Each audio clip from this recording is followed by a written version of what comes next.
everybody. It is Wednesday, December 6th. I'm Yasmin Vasugian alongside Louis Bergdorf. We begin with the latest on the status of America's embassy in Israel.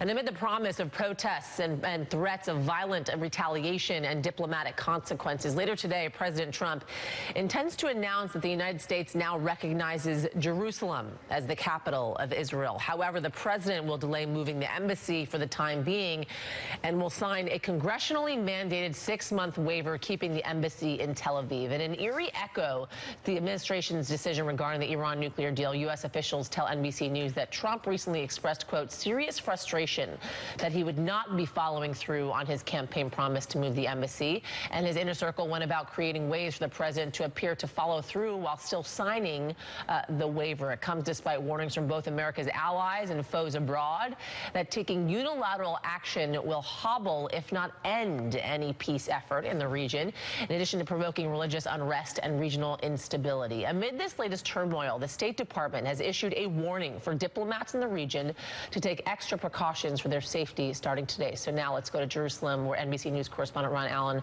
is joining us. Ron, good to talk to you this morning. We appreciate you joining us. What sort of preparations are being done with regards to security in that area? A lot of preparations. The Israeli security forces, we understand, are on alert. As you mentioned, there's a travel warning for American citizens in the area to avoid places like the Holy City where I am and the West Bank area, Palestinian areas. We know that for several days, the U.S. outposts, diplomatic posts in this part of the world, have been told to expect possible unrest because everyone sees this coming.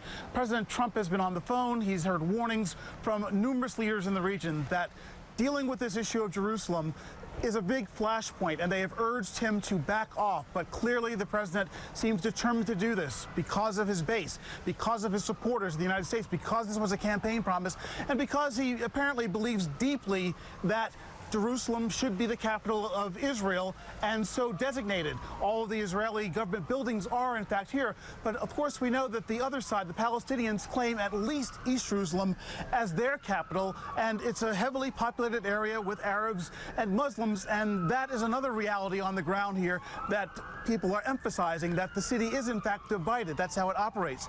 So there have been calls for days of rage, days of protest. We've already heard of some clashes out in the West Bank area of Bethlehem. Don't know the extent of it, but again, a very unpredictable and potentially volatile day ahead of us here. Yeah, certainly Yasmin? A very contentious decision at that, Jerusalem being one of the major sticking points in the Israeli-Palestinian conflict. That is for sure. We're going to have to wait and see what happens in the next 24 to 48 hours. Ron Allen for us. Thank you. And it's a state of emergency in Southern California as a fast-moving wildfire rages across Ventura County. Right now, more than 1,000 firefighters are working to contain the so-called Thomas Fire, which has burned at least 50,000 acres. Authorities continue to widen evacuation zones, forcing tens of thousands of people from their homes. Hundreds of structures, including a hospital and several homes, have been reduced to rubble and ash. I mean, it happened so quickly, and the next thing we knew was just like this place was engulfed. Our whole lives were